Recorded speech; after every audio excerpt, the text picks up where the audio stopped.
مالک الملک جو کہ پوری کائنات کے خالق مالک رازق ہے۔ اللہ مالک الملک نے اس پوری کائنات کو پیدا کیا ہے اور اس کائنات کے نظام کو چلانے کے لیے انبیاء علیہ السلام کو اس دنیا میں مبعوث فرمایا۔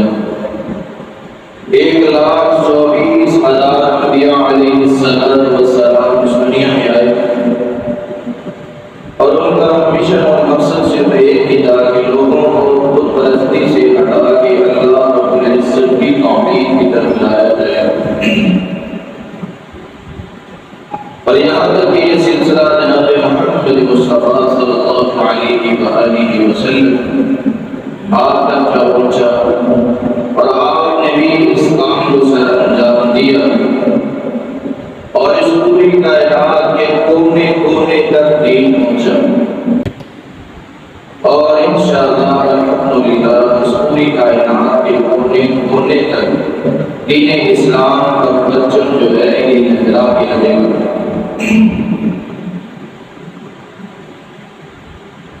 جس طرح ذوالحجہ کے یہ 10 دن بڑی رحمت اور برکتوں والے شروع ہوئے ہیں، تو سب سے پہلے انسان کو اپنا محاسبہ کرنا چاہیے کہ میں اپنے دین کے اندر مکمل ہوں یا میں اپنے ایمان پہ پختہ ہوں، مضبوط ہوں۔ اگر وہ پختہ نہیں ہے، مضبوط نہیں ہے، تو جتنا مرضی پڑھ لکھ جائے، جتنا مرضی علم حاصل کر لے، وہ علم سے فائدہ نہیں دے سکتا۔ اس کی وجہ کیا ہے کہ آج سوشل میڈیا کے اوپر فتنوں کا دور۔ سب سے پہلے مسلمانوں کو اپنے بچوں کو سمجھانا چاہیے کہ وہ اپنے بچوں کے ذہن میں یہ بات ڈالیں کہ اس سوشل میڈیا سے وہ بچ جائے۔ جب انسان اپنے چھوٹے بچوں کو ان سوشل میڈیا کے نیٹ ورک پر پھینک دیتا ہے، سب سے پہلے فتنہ یہیں سے ہوتا ہے۔ اور پھر جس طرح لوگ باتیں کرتے ہیں، ذہن میں وہ باتیں تعصب اختیار کرتی ہے، پختہ ہو جاتی ہے، اور جیسے جیسے بچہ بڑا ہوتا ہے اس کے مائنڈ میں، اس کے ذہن میں وہ باتیں بیٹھ جاتی ہیں۔ وہ کہتا ہے کہ میں نے بھی یہی کام کرنا ہے جو یہ بتا رہا ہے، یا جس طرح یہ کر رہا ہے میں بھی ایسے کروں گا، اور میں نے بھی اسی طرح کا ہی بننا ہے۔ اور سچی بات تو یہ ہے کہ دنیا کے اندر یہ فتنہ سوشل میڈیا اس سے بڑھ کے کوئی جھوٹا ہے۔ پچھلے دنوں بینک کا موسمیات والوں نے یہ خبر سوشل نیٹ ورک پہ اڑا دی اور کہا کہ ایک سمندری طوفان جو کہ 200 میل فی گھنٹہ کی رفتار سے تیزی سے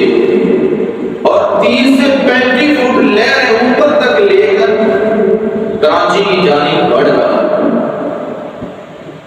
تو لوگوں نے وہ استغفار شروع کر دیا کہ اللہ اتنا بڑا طوفان اگر کراچی سے ٹکرائے گا تو کراچی کا بنے گا کیا؟ لوگ بڑے پریشان ہو گئے، تو یہ تو کراچی کو تہس نہس کر دے گا، تو بنے گا کیا؟ لوگ استغفار کر رہے ہیں، اللہ رب العزت سے معافی مانگ رہے ہیں، اور ایک ہمارا وہ جس کو ہم حکمران کا ٹولہ کہتے ہیں، تو ایک ہمارا لیڈر جو ہے، ہمارے حکمران صاحب، وہ کہتے ہیں کہ اگر ہم اس سمندری طوفان سے بچ گئے، اگر اس طوفان سے ہمارا بچاؤ ہو گیا،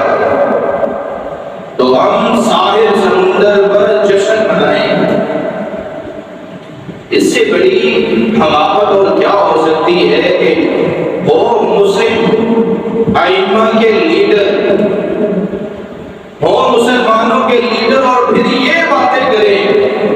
ایک تو لیڈرشپ ہو دیا جو محمد مصطفیٰ نے کی، اس سے بڑھ کے دنیا میں کوئی لیڈرشپ کسی نے کی ہی نہیں، اور ایسی لیڈرشپ نہ ہی کوئی کر سکتا ہے۔ اور کائنات کے سردار رسول محمد مصطفیٰ صلی اللہ علیہ وآلہ وسلم جب سورخ آندھی اور طوفان آنا شروع ہوتے، دیکھتے کہ آندھی آنا شروع ہو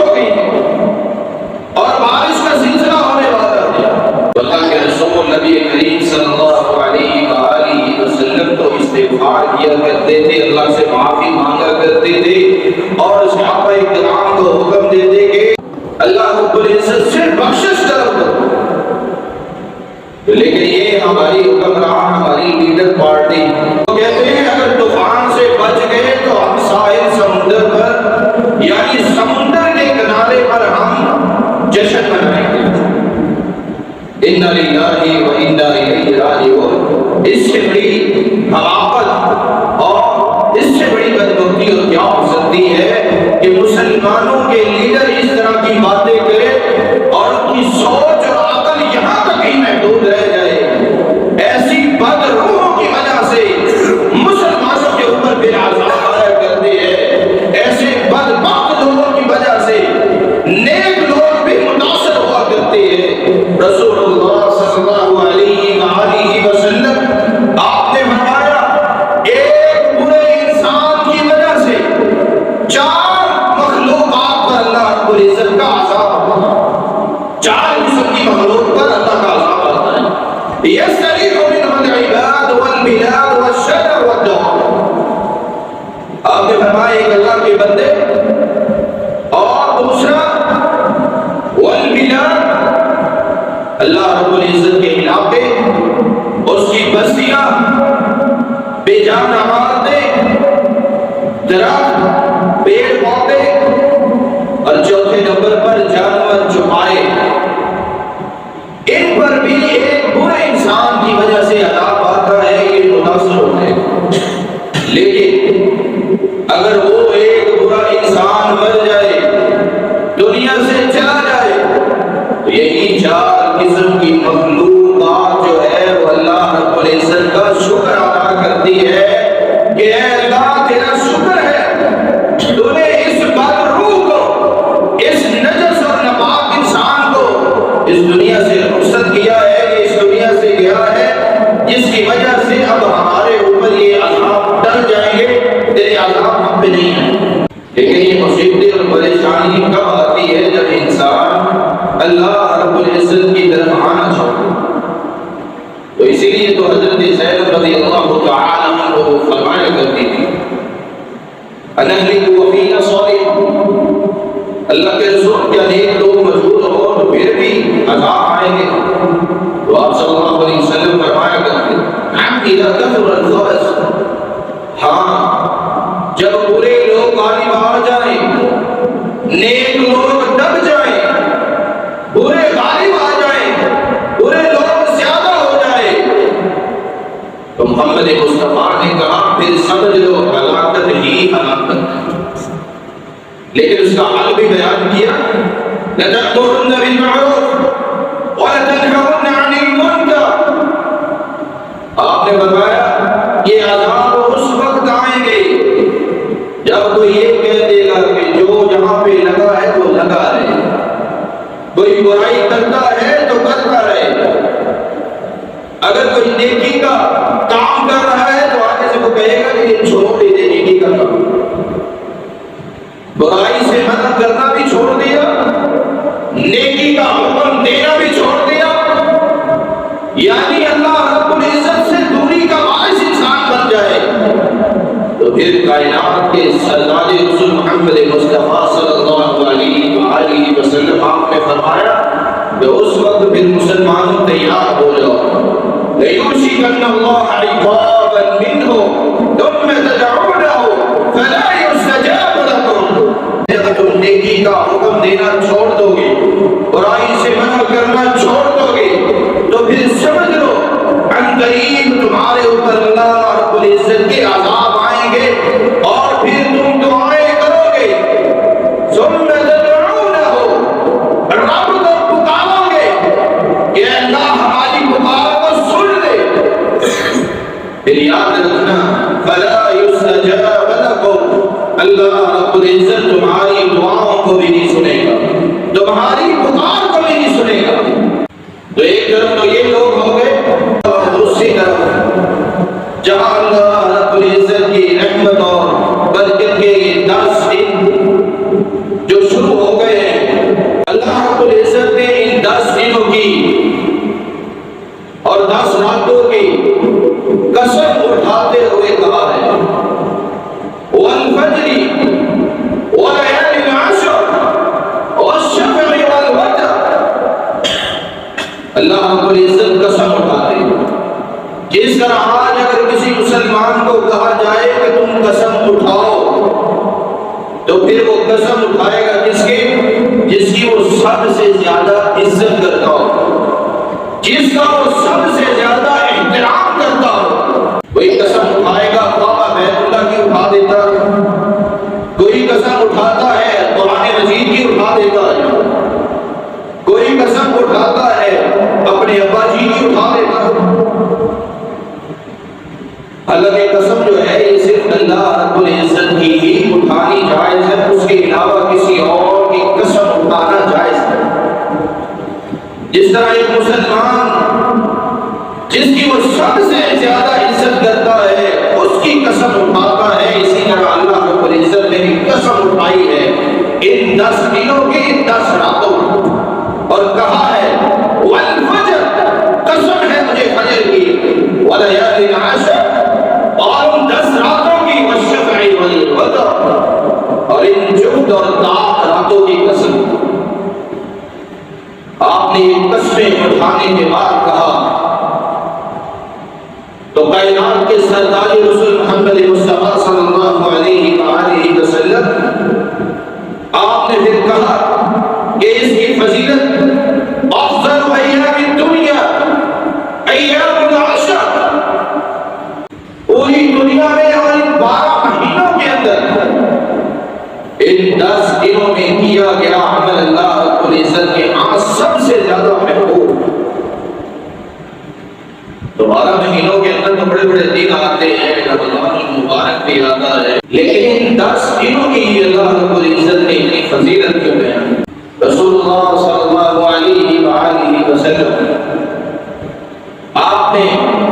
لوگوں کو بتایا کہ لوگوں ان 10 دنوں میں کیا گیا عمل اللہ رب العزت کے ہاں بہت ہی قابل قبول ہے، بہت ہی زیادہ محبوب ہے۔ کیوں؟ کیونکہ ان دنوں کے اندر حاجی جہاں حج پہ جاتا ہے تو کہتا ہے لبیک اللہم لبیک لا شریک لک لبیک، حاجی کہتا ہے اے اللہ میں حاضر، اے اللہ میں حاضر ہو گیا ہوں، اے اللہ تیرا کوئی شریک نہیں ہے، اے اللہ تیرا کوئی پارٹنر نہیں ہے، تو اکیلا ہے، اپنی ذات کے اندر بھی اکیلا ہے اور اپنی صفات کے اندر بھی اکیلا ہے، اور تیرے علاوہ کوئی بگڑی بنانے والا نہیں ہے، دینے والا تو ہے اور اولادیں دینے والا بھی تو ہی ہے، اور زندگی اور موت کا مالک بھی تو ہے۔ جہاں حاجی جا کے اللہ رب العزت کے ہاں پیش ہو کے کہتا ہے لبیک اللہم لبیک، اے اللہ میں حاضر ہو گیا، تیرا کوئی شریک نہیں ہے۔ رسول اللہ صلی اللہ علیہ وآلہ وسلم آپ نے فرمایا من مسلم یلبی، جب کوئی مسلمان حج پہ جاتا ہے حج کرنے کے لیے تو یہ کہہ دیتا ہے اللہم لبیک، اے اللہ میں حاضر ہو گیا ہوں۔ تو پھر کائنات کے سردار رسول محمد مصطفیٰ صلی اللہ علیہ وآلہ وسلم آپ نے فرمایا لب من عن یمینہ ومن عن شمالہ من بدر وحجر وشجر حتى تنقطع الارض من ها هنا وها هنا۔ اللہ کے رسول نبی کریم صلی اللہ علیہ وآلہ وسلم آپ نے فرمایا جب حاجی حج پہ جاتا ہے اور یہ کہہ دیتا ہے لبیک اللہم لبیک، اے اللہ میں حاضر ہو گیا ہوں، اس کی یہ پکار، یہ آواز کتنی ہوتی ہے؟ تھوڑی سی آواز ہوتی ہے۔ ابھی میں اسپیکر میں بول رہا ہوں تو میری آواز زیادہ سے زیادہ کہاں تک جا سکتی ہے؟ مسجد تک یا مسجد سے تھوڑا سا باہر جائے گی آواز، لیکن کائنات کے سردار رسول محمد مصطفیٰ صلی اللہ علیہ وآلہ وسلم آپ فرماتے ہیں کہ جب حاجی یہ الفاظ کہتا ہے لبیک، اے اللہ میں حاضر ہو گیا ہوں، آپ نے فرمایا لب من عن یمینہ ومن عن شمالہ، مشرق اور مغرب کے درمیان جتنے بھی پتھر ہیں، جتنے بھی درخت ہیں اور ان کے جتنے بھی ذرات ہیں، وہ اس حاجی کی لبیک پہ کہتے ہیں لبیک اللہم لبیک، وہ بھی اللہ رب العزت کی حمد اور اس کی ثنا بیان کرنے لگ جاتے ہیں۔ حتی تنقطع الارض من ها هنا و ها هنا، حتی کہ زمین ختم ہو جاتی ہے لیکن پھر بھی وہ ذرات جو ہے، وہ پتھر جو ہے، وہ دن کے وہ درخت جتنے بھی کائنات کے اندر ہے، وہ اس حاجی کی لبیک پہ اللہ رب العزت کی توحید بیان کرتے ہیں۔ تو ایک مسلمان کو چاہیے کہ اگر اللہ رب العزت نے اس کو یہ مسائل دیے ہیں حج کے، تو اسے ایک مرتبہ زندگی میں حج کرنی چاہیے۔ اور رسول اللہ صلی اللہ علیہ وآلہ وسلم آپ نے تو فرمایا کہ مسلمانوں مسلسل حج کیا کرو۔ اگر دیکھا جائے تو مال والے کم نہیں، حج کر سکتے ہیں، عمرہ کر سکتے ہیں۔ ابھی یہ جون کا مہینہ ہے، مئی کے اندر وہ اعلان کر رہے تھے کہ ہم عمرہ کھول دیں، تو مئی کے اندر بھی عمرے کھل جائیں گے۔ العمرۃ الی العمرہ کفارۃ لما بینہما والحج المبرور لیس لہ جزاء الا الجنہ۔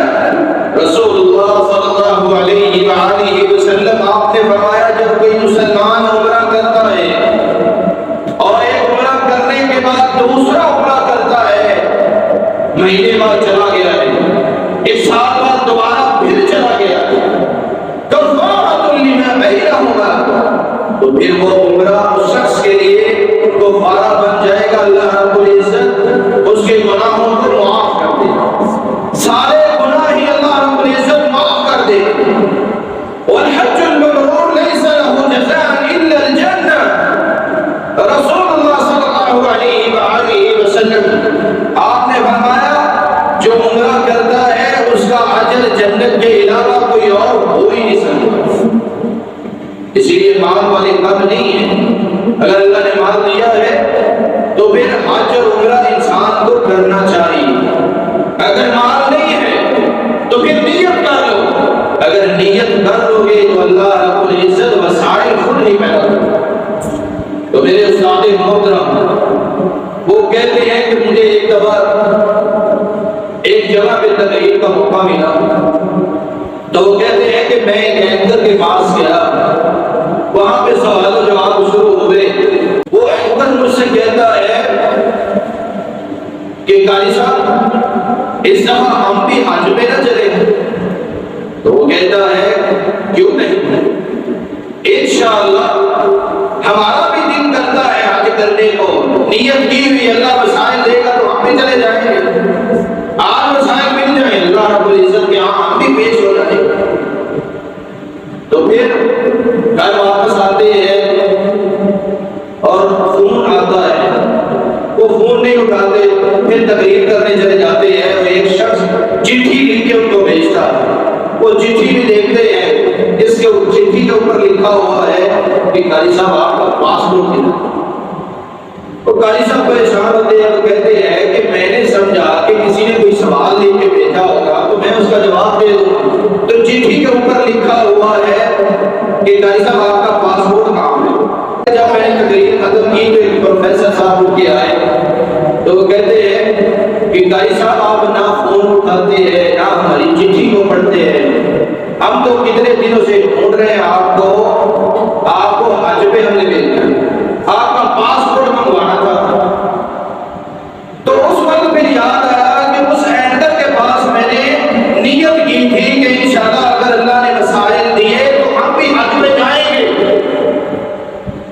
تو پھر جب دوسری دفعہ اسی اینکر کے پاس گئے تقریر کرنے کے لیے، وہ ریکارڈنگ ہوتی ہے، تو کہتا ہے اینکر کے قاری صاحب اکیلے اکیلے بھی جا رہے ہیں؟ تو قاری صاحب کہتے ہیں کہ میں نے اس وقت نیت کی تھی تو مجھے وہ نا امام ابن قیم کی بات یاد آتا، تو اینکر پوچھتا ہے کہ قاری صاحب یہ کیسے آپ کی سنی گئی؟ اگر اللہ کو پکارنا ہو تو امام ابن قیم فرماتے ہیں کہ جس طرح ایک چھوٹا بچہ چیخ مارتا ہے تو ماں دوڑی ہوئی آتی ہے کہ میرے بچے کو کیا ہو گیا ہے، اسی طرح وہ قاری صاحب کہتے ہیں کہ میرے دل سے بھی وہ چیخ نکلی تھی تو اللہ نے قبول کر لی اور مجھے حج پہ جا رہے ہیں۔ تو وہ اینکر کہتا ہے پھر آپ کی وہ چیخ نکل گئی، میری تو نہیں پہنچی کبھی، یعنی آپ کی دعا قبول ہو گئی، میری دعا ابھی تک قبول نہیں ہوئی۔ رسول اللہ صلی اللہ علیہ وآلہ وسلم آپ نے فرمایا مسلمانوں اگر مسائل نہیں بھی ہیں تو حج کے لیے نیت کر لو کہ اللہ ہم نے بھی حج پہ جانا ہے، تیرا گھر دیکھنا ہے، اللہ مسائل خود بخود پیدا کرنا۔ تو اللہ رب العزت سے ہر دم دعا کرنے کی ضرورت ہے کہ اللہ رب العزت ہمیں بھی اپنا گھر دکھائے اور وہاں کی رونقیں دیکھو۔ جو جاتا ہے اللہ رب العزت کی رحمتوں اور برکتوں سے لبریز یہ 10 دن، اور وہاں حاجی وہ جہاں پہ اللہم لبیک کا نعرہ ترانہ لگاتے ہوئے جاتا ہے، رسول اللہ صلی اللہ علیہ وآلہ وسلم آپ نے فرمایا تابعوا بین الحج والعمرہ، مسلمانوں اگر ایک عمرہ کرائے ہو تو دوسرے عمرے کی نیت فوراً کر دو اور کہو کہ اللہ ہم نے دوبارہ پھر حج میں آنا ہے، دوبارہ پھر ہم نے عمرہ کرنے کے لیے آنا ہے، نیت کر دو، اللہ رب العزت مسائل خود ہی پیدا کر دے گا۔ اور مسلسل حج اور عمرے کیا کرو، اس کا فائدہ کیا ہوگا؟ رسول اللہ صلی اللہ علیہ وآلہ وسلم آپ نے فرمایا فَإِنَّهُمَا يَنْفِيَانِ الْفَقْرِ وَالذُّنُوبِ، اللہ کے رسول نبی کریم صلی اللہ علیہ وآلہ وسلم فرماتے ہیں جب کوئی مسلمان حج اور عمرہ کرتا ہے تو پھر اللہ رب العزت اس کا فکر و فاقہ بھی ختم کر دیتے ہیں، اس کے گناہوں کو بھی معاف کر دیتے ہیں۔ وہ مسلمان جو کہتا ہے میرے گھر پہ بندش ہو گئی ہے، مجھے جادو ٹونا کسی نے کر دیا، ہمارے گھر کوئی رشتے نہیں آتے، ہمارے گھر کے کسی نے ایسی ٹور باندھی ہوئی ہے، کاروبار ہی نہیں چلتے، کوئی کام ہی نہیں ہوتا، تو رسول اللہ صلی اللہ علیہ وآلہ وسلم آپ نے اس کا بھی حل بتا دیا ہے کہ مسلمانوں حج و عمرہ کیا کرو، اللہ رب العزت وہ بندش تمہارے گناہوں کی وجہ سے ہوتی ہے، تو جو حج اور عمرہ کرنے کے لیے چلا جاتا ہے پھر وہ بندشیں ٹوٹ جاتی ہیں۔ تو اس لیے ہر مسلمان کو چاہیے کہ وہ حج اور عمرے پہ جائے، اللہ رب العزت کی رحمتیں اور برکتیں سمیٹے۔ تو وہ لوگ جو حج پہ چلے گئے ان کے تو کیا کہنے، اور ہم جو یہاں پہ بیٹھے ہیں ہمیں کیا کرنا چاہیے؟ رسول اللہ صلی اللہ علیہ وآلہ وسلم آپ نے بتا دیا کہ نیت کر، اللہ رب العزت نیت کا بھی اجر دیتے ہیں، وَمَن يَتَّقِ اللَّهَ يَجْعَل لَّهُ مَخْرَجًا، اور اپنے دل کے اندر تقویٰ پیدا کر لو، اللہ رب العزت کا ڈر اور خوف پیدا کر دو۔ اگر یہ ڈر اور خوف تمہارے دل میں آ گیا کہ اے اللہ دنیا میں ہم نے اتنے گناہ کیے، اے اللہ اگر قیامت کے دن تو نے پوچھ لیا تو کیا بنے گا، کیا ہوگا اس وقت، تقویٰ اختیار کر لے، یجعل لہ مخرجا، اللہ رب العزت اس شخص کے پریشانیوں اور مصیبتوں سے نکلنے کے لیے اس کے لیے راستے بنا دیتے ہیں۔ مصیبت میں پھنسا ہوا ہے، پریشانی ہے، لیکن وہ پریشانی جا نہیں رہی، یجعل لہ مخرجا، پھر اللہ رب العزت اس پریشانی اور مصیبت سے نکلنے کا راستہ اس کے لیے بنا دیتے ہیں، لیکن شرط ساتھ یہ لگا دی ہے کہ تقویٰ ہو۔ اگر تقویٰ نہیں ہے، اللہ کا خوف نہیں ہے تو پھر کچھ بھی نہیں ہے، اور اگر خوف اور ڈر اللہ رب العزت کا پیدا ہو جائے تو پھر انسان کے بارے نیارے ہو جائے گا۔ اور اگر تقویٰ یہ ہو کہ ہمارے پاس مال ہے، ہم نے حج پہ نہیں جانا، ہم نے عمرہ نہیں کرنا، ہم نے تو دنیا کی چس لینی ہے، دنیا کے مزے لینے ہیں، جس طرح وہ دو پاکستان کے سب سے بڑے امیر شہزادے ارب اور خلق پتی جو سمندر میں گئے تھے، ٹوٹے جہاز کو دیکھنے کے لیے گئے تھے کہ ہم بھی اس جہاز کا نظارہ لے لیں، تو امریکی 5 لاکھ ڈالر انہوں نے خرچ کیا،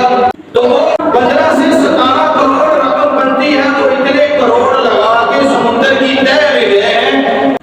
تو کیا ہوا؟ وہ پیسہ بھی گیا اور زندگی بھی گئی۔ اس لیے اللہ نے مال دیا ہے تو پھر حج اور عمرہ کرو۔ رسول اللہ صلی اللہ علیہ وآلہ وسلم آپ نے لوگوں کو تنبیہ کی، کہا کہ لوگوں اگر مال دیا ہے اللہ نے تو حج اور عمرے کرو۔ ایسے بھی ہیں دنیا کے اندر ارب اور خرب پتی لوگ ہیں کہ جن کے پاس اتنا مال ہے لیکن حج اور عمرہ پھر بھی نصیب نہیں۔ ایسے لوگ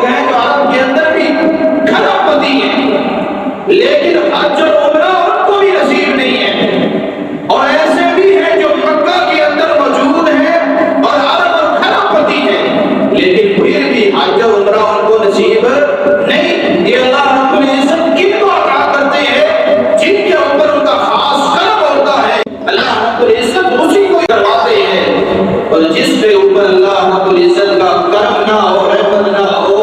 اللہ رب العزت توفیق نہ دے تو یہ کام نہیں۔ اس لیے رسول اللہ صلی اللہ علیہ وآلہ وسلم آپ نے حج اور عمرہ کرنے کے لیے یہ بتایا، من خرج حاجا فمات كتب اللہ له الى یوم القیامہ۔ اللہ کے رسول فرماتے ہیں وہ شخص جو حج کرنے کے لیے نکلا ہے اور راستے میں ہی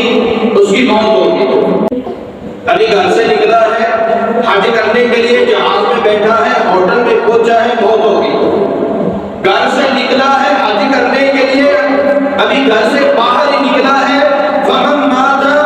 اس کی موت ہو گئی ہے، وہ مر گیا ہے، تو اللہ رب العزت فرشتوں کو حکم دیتے ہیں، كتب اللہ له الى یوم القیامہ، اے میرے فرشتوں قیامت تک اس کے لیے حج کا اجر و ثواب لکھتے ہیں۔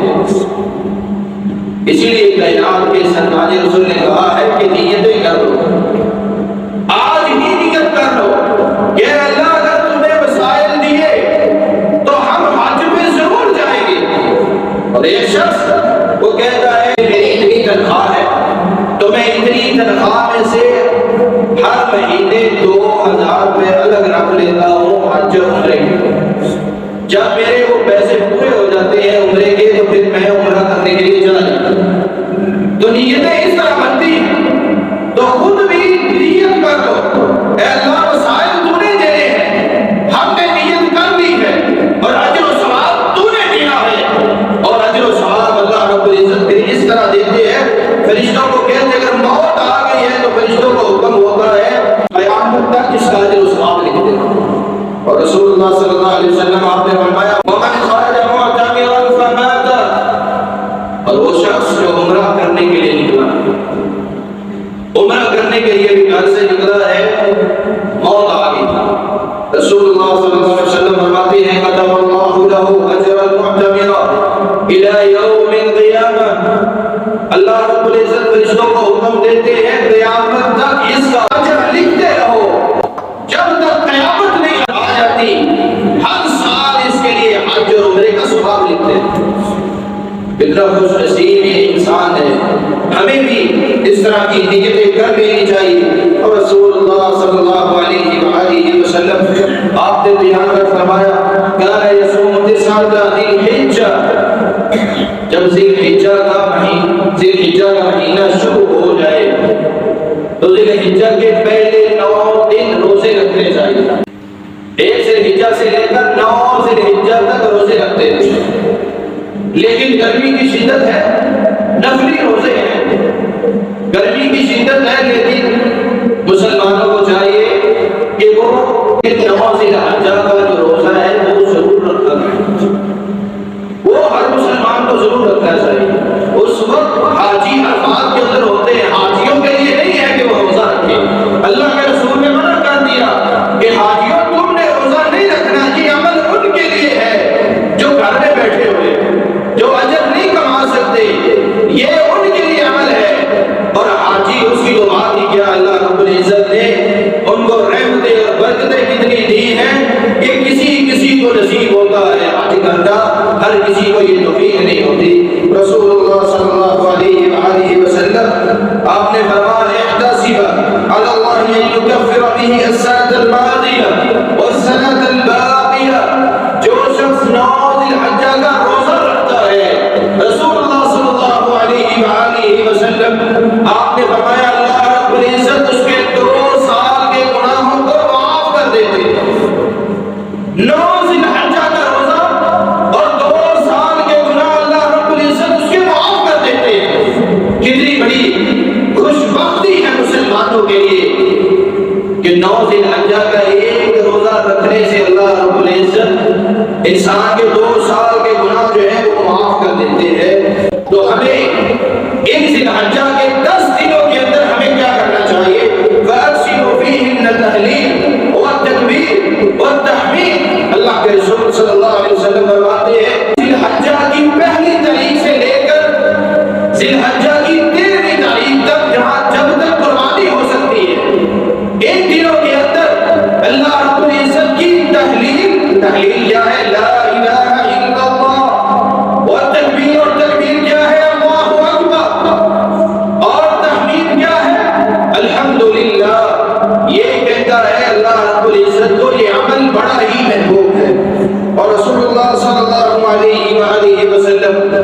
آپ نے فرمایا کہ مسلمانوں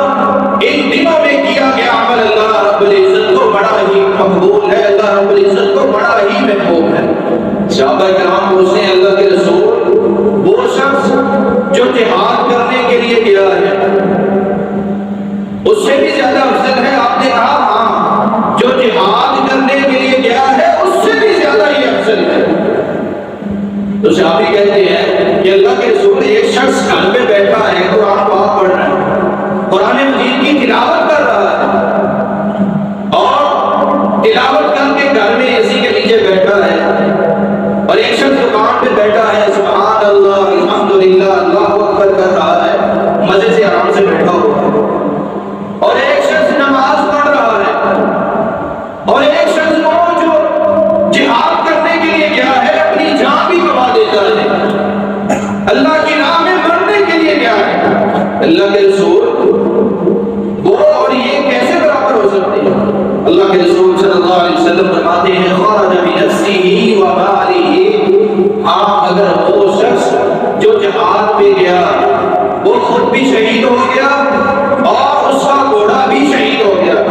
کچھ بھی بچا نہیں ہے، سب کچھ ختم ہو گیا، گھر میں صرف ایک خبر آئی ہے کہ آپ کا بیٹا شہید ہو گیا، اور نہ گھر میں لاش آئی ہے نہ کچھ سامان باقی آیا۔ اللہ کے رسول فرماتے ہیں ہاں یہ شخص ہو سکتا ہے ان دنوں میں کیے گئے عمل کو پہنچ جائے،